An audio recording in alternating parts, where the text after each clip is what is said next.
Good morning, everyone.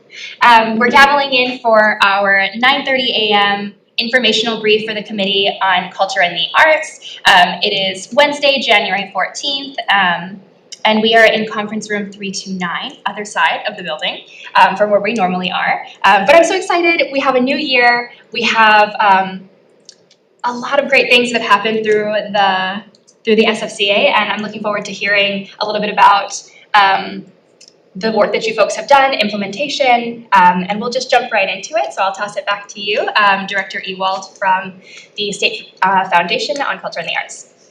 Thank you so much. I can be heard, right? You can be heard. Okay, perfect. We this have is different. new microphones in the building. Okay, wonderful. Yeah. Okay. Thank you. Good morning, Chair Capella, and Happy New Year. And Happy New Year to the staff and everybody here. I'm excited to be presenting with you today on the work of the State Foundation. Okay, that's okay. We're at the State Foundation on Culture and the Arts. I'm Karen Ewald. I'm the Executive Director for the State Foundation.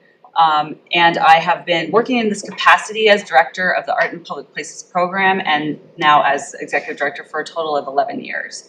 And I'm proud to be flanked by a couple of the many wonderful staff at SFCA here as well. So we have Kamakani Konia, our fairly new Art and Public Places Director, and Director of the Capitol Modern, and he's been with us for quite a few years as well, and was working in the past on the Commission Works art projects, and also the Scholastics Art and Writing Awards that we do every year, and you're currently doing that as well.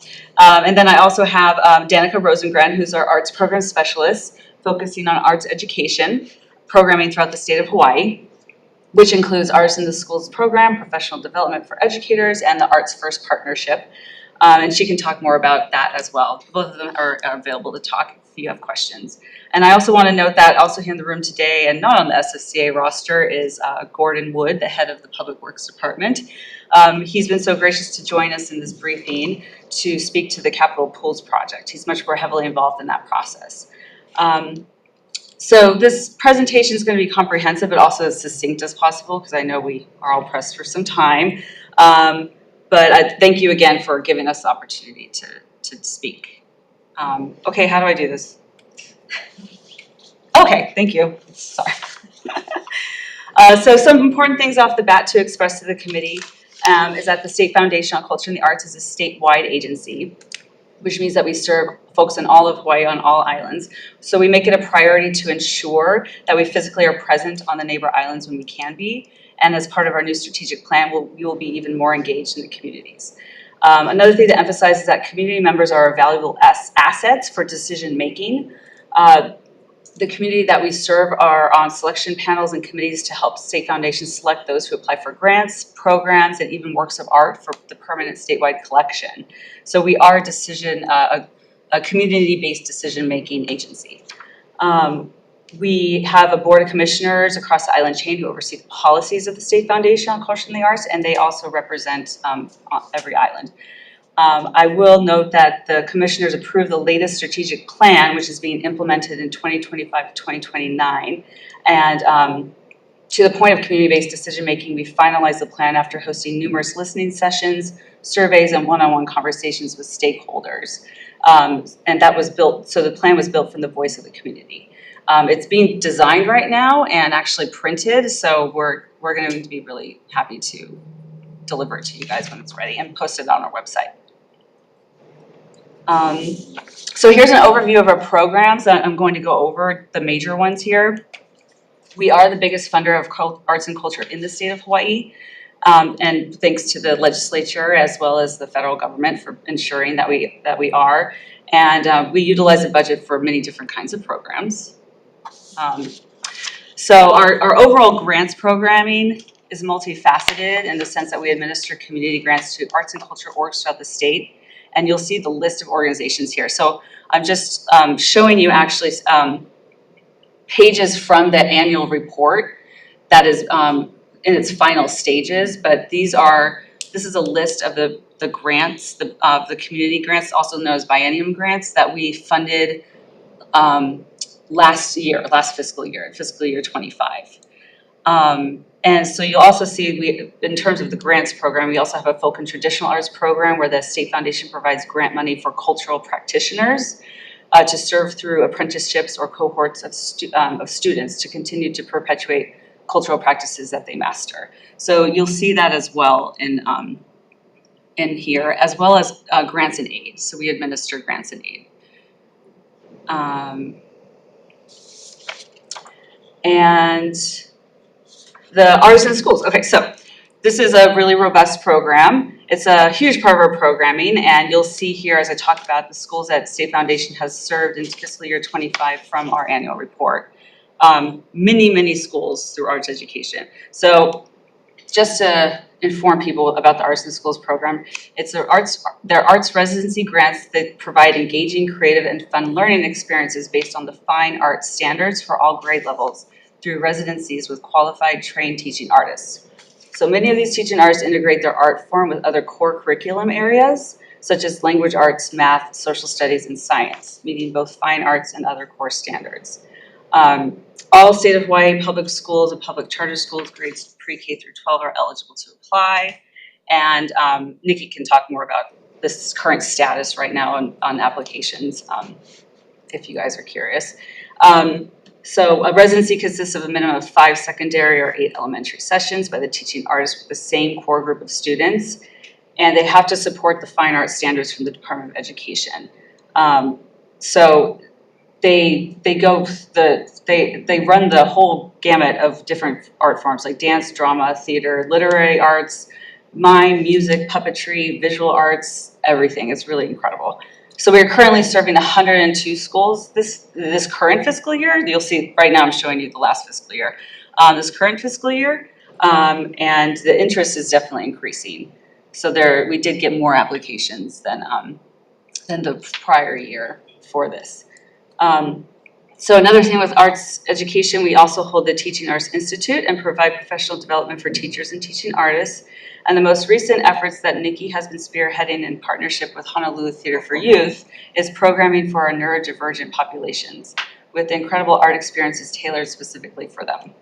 And I know that we're planning to have a visit with that, so that's awesome. We've begun work as well, thanks to the federal funding from the NEA, on arts and health initiatives. So with our partnership agreement this fiscal year, we received money specifically to address arts and health. And it's to provide arts education. So we are using those funds, and Nikki's fantastic at doing this, using those funds to provide arts education to those outside of the school, like those in elderly housing, after-school programs, houseless populations, and those displaced by trauma, environmental changes, and more. So the initiative was in the funding allocation from the NEA to address the loneliness pandemic and in the country. So we are focusing on those in Hawaii outside of the classroom with those who suffer from isolation, depression, trauma. And you'll see more of the schools that we serve. And so our Art in Public Places program. So this is the most, what a lot of folks are most aware of when they think of the State Foundation. It's robust in funding, very visible, as you'll see on the walls of the Capitol, and as well as in over 500 state facilities throughout Hawaii. The public art program includes the support of contemporary artists in Hawaii through acquisition and commission of works of art. And fun, exciting thing, you'll see a barcode here that actually, and I'll share it far and wide. It's our fairly new, it's been up for maybe like a year now, our new searchable website. So it's really cool because we actually are able to, you're actually able to type in even, you'll find with the work of art where it currently is, which we hadn't had for a long time. And you can even search by island. So it's a really cool new feature that we have, newish feature. So also the Hawaii State Art Museum, also known as Capitol Modern. It's another strong presence in our agency that has welcomed hundreds of thousands of visitors over the last few years, and interest and attendance continues to grow. And we are the free contemporary. Attention, an emergency has been reported in this building.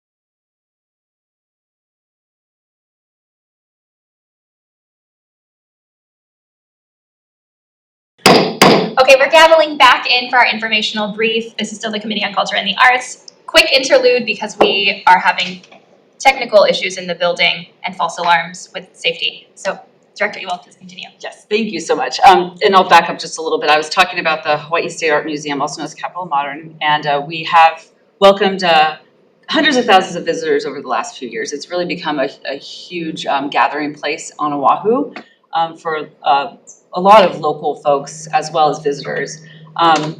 So we are the free contemporary art museum right next door with a huge slate of programming offered during the day on weekends as well as after hours on first and third Friday nights.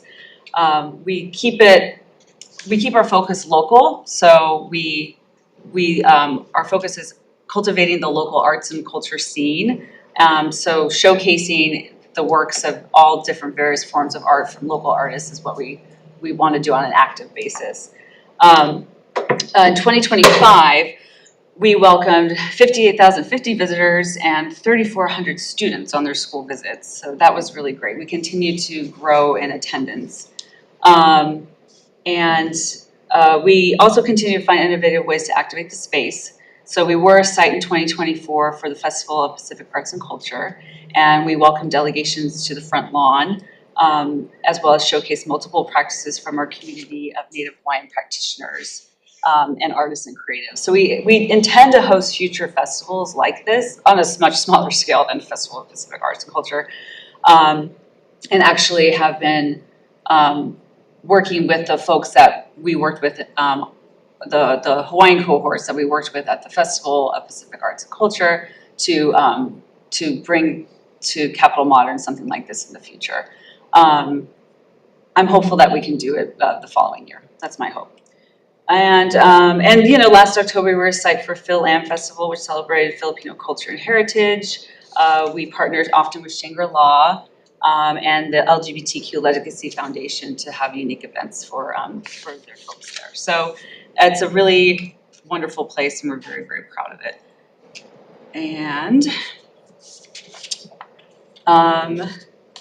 so just some of those pages I was showing you are taken from our annual report, which is being finalized as we speak.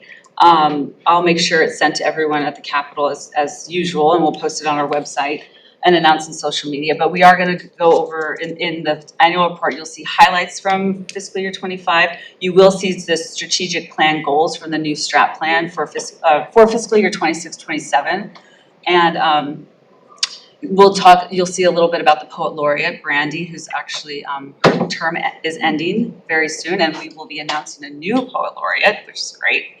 And then a little bit about the King Kamehameha Celebration Commission, and also our financial summary of fiscal year 25. But I'll get more into what I know you guys were wanting to know more about is the implementation of Act 131, our new fiscal situation. Hello, Representative Connor. Thank you for being here. So I'll go over the process of this because it's good for you to know. But one thing I want to first put up is that in terms of the funds that came out of Act 131 and the general fund appropriation, everything is set. We're administering the money. We're great. We're good. But I will go over the process that we undertook. We just to show you that things don't happen overnight, which you already understand. But so we are attached agency under the Department of Accounting and General Services, and their Administrative Services Office, ASO, worked directly with the leadership team to ensure that the funding that came out of Act 131 would be in our accounts for implementation as efficiently as possible. So we did have our general fund appropriation from the budget bill, and then the challenging part was getting the budget code set for this out of Act 131. And also for this fiscal year, we had an adjustment to the Works of Art Special Fund. So the ceiling access to the money was reduced to $3.3 million. And also to keep in mind that $2 million is allocated towards the Capital Pools project. So the funding that was used from the special fund for the various programs had to be changed into general funds, but it couldn't be changed to, I'm being really technical, but G033. It had to have its own code, right? So it became G394, And it was, and so now we're kind of dealing with an additional fund. It's just more math. So we had multiple meetings with DAG's ASO. They helped us walk through the process of requesting allotments from budget and finance and the governor as needed, writing memos, establishing the new budget appropriation number. We still needed to do the same process with all the other funding, but this took a little more effort, time, and paperwork. But like I said, I'm happy to report that it was all established and we are administering the funds. We did run into the issue of invoices from fiscal year 25, right? So, which was unexpected, which cut into the budget that was allocated to us out of Act 131. So invoices that were sent to us for us to pay that had encumbrances from the special fund in fiscal year 25 had to be re-encumbered, that amount from that invoice, out of G394, Act 131. So that took chunks out of, not massive chunks, but chunks out of that general fund budget. So that was all said and done, but and for this fiscal year moving forward, it's not going to be that way. So that's a promising thing. And then the other thing that we are now dealing with more of is the restriction. So there is a 10% restriction on all general funds, which we don't usually have with this, which we don't have with the special fund. So there is an amount of funding that we will be requesting to be released this quarter. But the tricky part is that we can do, because we're all creative here, is administering those funds within that shorter amount of time. So if the request is approved, then we need to move that money within the span of like a couple months, right? So that's going to be the big challenge. And then the last thing on this that we wanted to mention is we did run into a situation with the Performing Arts Grants Program, at which Rep. Capella is fully aware of, we've been talking about.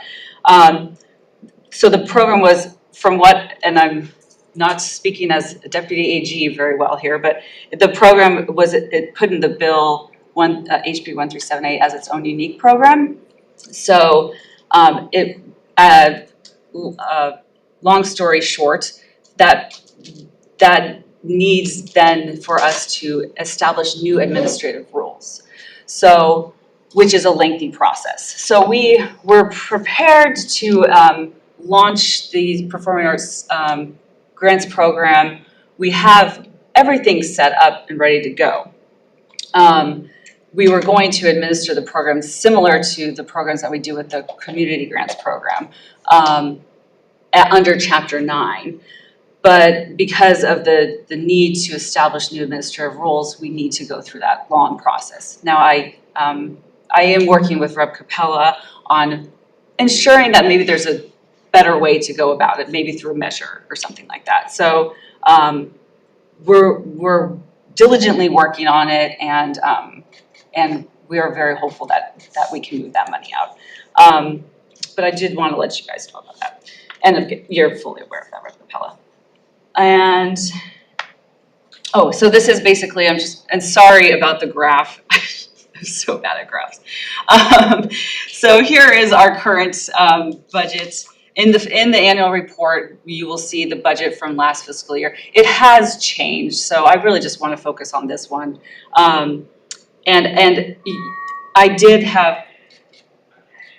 An emergency has been reported in this building. I'm really close to done. So please cease operation and leave the building utilizing the nearest exit or fire exit stairway. Do not use elevators.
Okay, restarting. I think the building is okay. We've been giving the all clear sign. So again, back to you, Director Ewald. I think we are almost through. Yes, thank you. I'm almost done, actually. Yes, so this is I'm just giving you the broad overview of the total budget. It does include the Bishop Museum and Iolani Palace line items, and also you'll see I'm very realist on what we actually have in our budget. This is with the 10% restriction. So there will be more if we have that approved. And then, oh yes, so I was asked to talk a little bit about the Commission Works of Art and what the process is for that. So for those of you who don't know, they're considered permanent and site-specific, created by contemporary artists that are made of various materials, bronze, glass, mosaic, etc. They are created by artists who are informed by an art advisory committee that is made up of stakeholders within the surrounding community of the building. So the artists and the art advisory committee over time develop a pretty close relationship with each other, as these projects tend to take like between 2 to 5 years, based on construction of the building, whatever, So the most prominent, we currently have 7 active commissions in various stages of creation. The most prominent at this point in time is the Capitol Pools project by artist Solomon Enos. But we also have beautiful work to be installed at Daniel K. Kaka Veterans Home in Capital A, and at Wahiawa Civic Center, and a mosaic at Kona Airport, to name a few. So there are more requests for Commission Works of Art from departments. Especially when new buildings are being planned for construction. And this was actually a question that came up at the Ways and Means Committee yesterday. The prioritization of sites, right? So we're formalizing it more thanks to talking with you, Rep. Capella, on this, where Kamakani Kunia and our information specialist, Mamiko Carroll, are like today or tomorrow putting up on our website and announcing the established process on how to request a Commission Work of Art. Initially, we were thinking of doing like a form, but then we realized the request has to come from the department head. So it does have to come from the head of libraries, the head of airports, blah, blah, blah. It can, or a designated leadership that they have. But it does give the step-by-step overview and what we need from them. And it doesn't need to be any more put on letterhead. It could be an email, whatever. But and what we do generally is we take, naturally it's been in a pretty solid rotation where say libraries will give us a list of in priority of libraries that they want served with our Commission Works of Art. Airports the same way. That usually comes out of new terminals being built or renovated, and so we have we always have one school, one library, one building, generally of a civic center. Now it's never really like 3 libraries at once, or it could be because there are so many schools. It can be 2 or 3 schools at one time. So we do have that information. We're up today or tomorrow. We're emailing each other with the steps that need to be taken to request the works of art. So I want to also say if there's anything, if people are interested, if people want to know more, they don't have to be the head to reach out to me. They can talk to myself or Kamakani Kunia about the process. But in order to receive a Commission Work of Art, Art Advisory Committee, then that's the general process. So anyway, if you have more questions on that, I'm happy to answer. And then lastly, update on the Capitol Pools project. So I'm going to call Gordon up here because he's the expert on this. Okay. Hello, Gordon from Public Works Division. Yep, Gordon Wood, DAG's Public Works Administrator. A little history on the project, just for context. Our project for waterproofing improvements to the chambers level which is our title, but it's actually the capital pools, is a 3-phase project. The first phase had to do with waterproofing of the Diamond Head pool. The second phase dealt with waterproofing of the Eva pool as well as the... Attention! An emergency has been reported in this building. Okay, quick Please recess. cease operation.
Okay. Once again, a new all clear. I'll hand it back to you folks. Okay, and so phase 2 has to do with the Eva pool waterproofing and waterproofing of the ground floor stairs, plazas, and ramps. Okay, and some of that work is still ongoing. You can see them out there cutting decorative joints into the concrete and so forth. So, and so that remains ongoing. Phase 3 will be to complete the project. And that will provide the artwork as well as other construction within each of the pools, 16-foot wide promenade in each of the pools around 3 sides, new ramps so that people can access down onto those promenades and the artwork itself. Astounding project. Okay. Why is it taking so long, right? Okay. Well, early last year, we went to bid on phase 3. And we got three bids on that. We denied all 3 bids, okay, and canceled the solicitation. Okay, first I'll run through what happened with the bid protests, and then I'll talk about canceling the solicitation and how we're moving forward. The bid protests that we denied, one protester appealed our denial to the Office of Administrative Hearings. And we went there, the protester did not prevail. And so appealed to the Circuit Court for Judicial Review, did not actually prevail there, although the court did find one narrow question that it remanded to administrative hearing for further examination. Okay, so we went through that. That narrow question was decided in the state's favor. The protester did not prevail again, and again appealed to the Circuit Court for Judicial Review of that decision, and did not prevail at the Circuit Court. Finally, with that decision, there was a deadline for when that protester could file an additional appeal. That deadline was December 29th. On December 31st, we were able... An emergency has been reported in this building. Please cease operations and leave the building utilizing the nearest exit or fire exit stairway. I'm like, do we just keep going? I know. It's your choice. I'm willing to sit here and continue. I think we have to recess. It's okay? Okay, I got an all clear from Sergeant Okay. Stack. No, We can continue. Okay, Thank excellent. you. Thank you. Where am I? Oh, okay, and on December 31st, we were able to confirm that no appeal had been filed. And so we were then, and I should explain that once a protest is filed, we have to stay all activity on that project. So we could do no work on phase 3. And it's a little confusing because work on phase 2 continued, so it seemed like stuff was going on. But that was all phase 2. Phase 3, nothing could be done. Finally, on December 31st, we found out that we could restart work on that.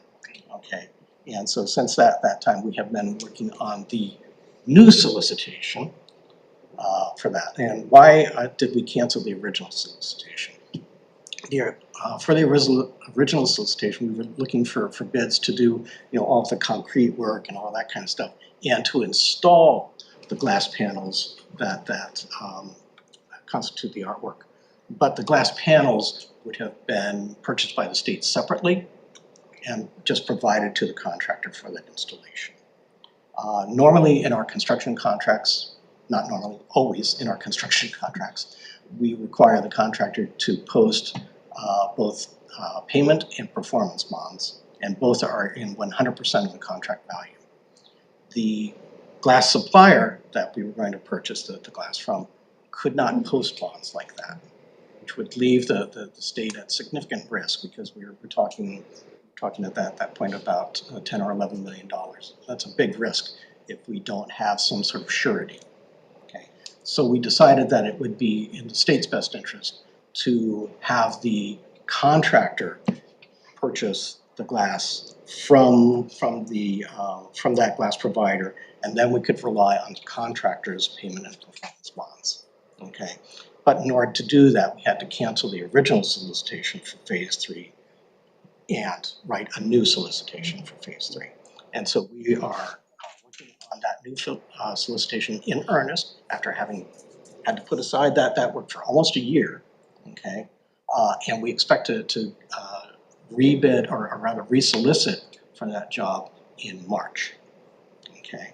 Now there's a chance that that the solicitation will be protested or that the eventual bids will be protested. We just have to deal with that. It's the real universe out there. Okay. But barring anything like that, it'll take us a couple months to award the project, and then a couple months to actually contract the project. And then after that, we expect to be about 13 or 14 months to complete the project. Okay. I'm glad you were here.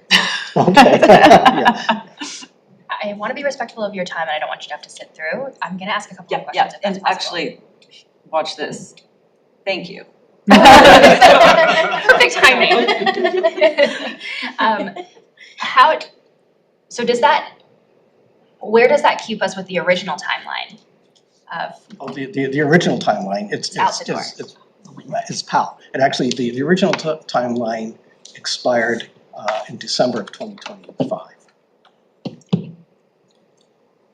That's incorrect. We were looking at 2026. November 2026. 26. Okay, that is out. We're never going to hit that. Okay. And I know that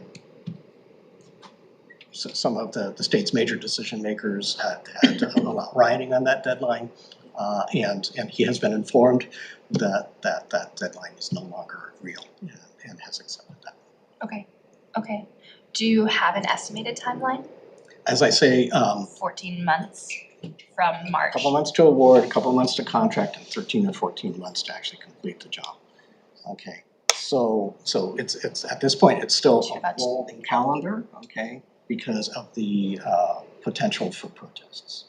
Okay. What is the impact on, because a big number, this is a big number out of the works part special fund, right? And I've now having sat through a couple of different commission meetings, you see the impact of when a timeline can't be done and construction costs go up. What kind of impact are we looking at on that? It is a substantial impact, but I won't try to make you feel good about that. Okay, it is substantial. The original budget for the construction contract part of it was about 29 million. Okay, we expect that to increase by about 15%. The glass was originally about 10 or 11 million. We actually expect that to increase by about 25%. And that has to do with tariffs and so forth. And something that I was made aware of just the other day in Dr. Fink's briefing to the Finance Committee was there is something called the World Uncertainty Index. And so I looked that up, and it's really interesting. It looks at a bunch of different measures, GDP, policy, public sentiment, and so forth. And they started measuring things back in 2008, okay? And in 2008, it just sort of bubbles along, okay? There's it's almost a horizontal line, okay, with a lot of jigs and jags. And on January 2025, it shot up. And that scale that I just did is what this graph is actually showing. I'm not exaggerating that, okay? So we are seeing that jump in all of our pricing. Okay. And we're trying to be circumspect about when we do our estimates of trying to accommodate that uncertainty, knowing that it could drop back down just as fast as it went. Okay. I'm gonna have to look that up, thank you. Yeah. Thank you for your overview of the capital pools and your work to try and move that project forward. Attention. An emergency has been reported in this building. Thank you. Please cease operations and leave the building utilizing the nearest exit. Thank you. Okay, thank you. Thank you, Gordon. I appreciate it. Okay. I could not have said that. We're gonna, Am I released? you are released. Okay, Good to excellent. go. Thanks. Good luck. Thanks, Gordon. Okay, I got an all clear from Sergeant at Arms to continue, so we'll just do a couple of quick questions and then I think we'll be POW. Did you have any questions? Okay, since we're still on the topic of capital pools, can you talk about how this impacts the need to increase the ceiling? And how that uncertainty is tied to this? Yeah, this request? definitely. So capital pool specific, thankfully, we've contracted the artist. We're okay there. We are going to JV to $2 million of our ceiling to Public Works for the remainder of that. But yes, to his point and to what your point is, we have, as you know, we've gone to the Board of Commissioners a couple times now, needing asking for for contract amendments to address the price increase on materials for artists that are doing commissioned works of art, and we do anticipate that will happen more and more. So what we're doing, what we're talking about doing to plan ahead better is to a larger budget for each commission. Usually we'll do maybe like we'll put in $200,000 for a school commission, and we'll say work within that range, and with even other commissions that we have throughout the state. But now we want to budget higher, and there is more of a demand for new commission works of art. We do have new buildings, like they were talking a lot about King Kamehameha III Elementary School, the Kahului Civic Center, which Kamakani's been in conversation with. So there is a demand. So we would like to raise the ceiling. Now, after the next fiscal year, we will only have access to 1.3 million of the special fund to purchase and commission works of art, and we budgeted about $600,000 for relocatable works of art, but for commission works of art, that only leaves us about $700,000. That only leaves us that much per year that we find is a little too low. So especially with the demand being higher, because we want to have multiple commissions at once. We sometimes we'll work up to like 10 commissions at one time. Right now it's at 7, right? So access to the cash balance for the special fund is currently like $22 million. So just being able to access more of that balance in order to address the needs of the community is what we're asking for. So, and then also knowing that, like what Gordon said, the materials, we're finding that the price of these works of art is increasing. Obviously, that was a more unique situation with the protest. We don't get that with our commission works of art. We don't get that with the commission works that we work with. But this is the largest scale public art piece in Hawaii ever. This is incredible. So I could see why there would be some conflicts. Yeah. So does that answer your question? Yes. Yeah. Yeah. To an extent, yes. Yeah. I mean, we spend down the special fund every year. And, there was a question of, with the understanding that this is coming from the cash balance of the special fund not being taken more out of the general funds. So, everything is an impact on the state, don't get me wrong, I don't want to be flippant about it, but it's less of an impact because it's taking from that cash balance, so. Okay. What is the timeline for completion for most of the commissioned works projects? About 2 to 5 years. It's kind of dependent on say for instance, Kona Airport, which is also an airport, which can be very complicated in its construction. The artist only has, sometimes they have to shut down while they're doing construction, the area where the artist is working. So sometimes there's like a 6-month shutdown and then they can go back in, Other times it's like, the fastest was like 2 years. So, it depends on, it depends also, sometimes with schools, projects, there's delay with turnover of staff, right? Sometimes artists have personal issues that, sometimes that needs to be dealt with. But for the most part, we try to get them done as quickly as can. So it's 2 to 5 years, yeah. So I'm thinking about spending this when you're spending down the the allotment. Yeah. It's gonna take 2 to 5 years. Are you thinking about that for each year when you're spending that out? Yeah. Or is that, do you award like a lump sum for in the initial, when it's first awarded in that first year, and then you come back and extra money is taken out from whatever year you're pulling from the special fund? Yeah, Is so, that accurate? yes, exactly. It's not so much an award, well, I mean, yeah, yes, it's a contract. So we contract with the artist saying, okay, this is the amount of money that you have to complete the work of art. And the intention is to hold them to that. So they scale accordingly, the materials accordingly. But because of the cost of materials going up so much with tariffs and all the things, they have been coming back. So that's why we kind of want to get ahead of the game and say, okay, here's more, or, we're going to give you this much now, and instead of having to go back like in a couple of years to ask for more funds. That's the intention. Okay, perfect. Yeah. Thank you for explaining. Yeah. Okay, You're another welcome. thing that I wanted to talk about was a couple of things relating to Native Hawaiian artists and cultural practitioners. You folks do wonderful work through your Attention. An emergency has been reported in this building. Rod? Please cease operations and leave the building utilizing the nearest exit or It's not fire an exit. emergency. Good to see you. See you. Sorry, Happy New Year. Happy New Year. Yeah. Sorry I have to leave, so. I know. What the heck? Just kidding.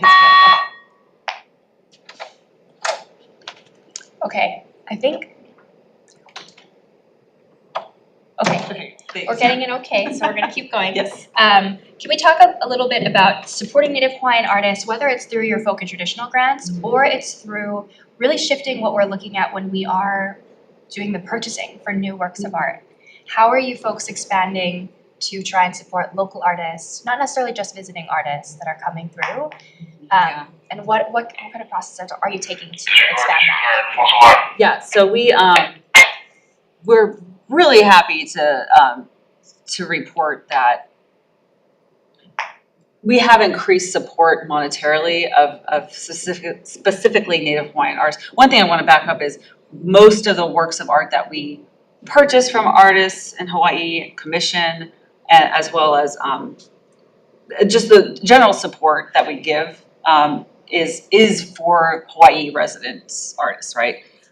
Very rarely do we do monetary support for artists from the mainland. Sometimes we do. But back to what you asked. Yes, we have increased our support for that.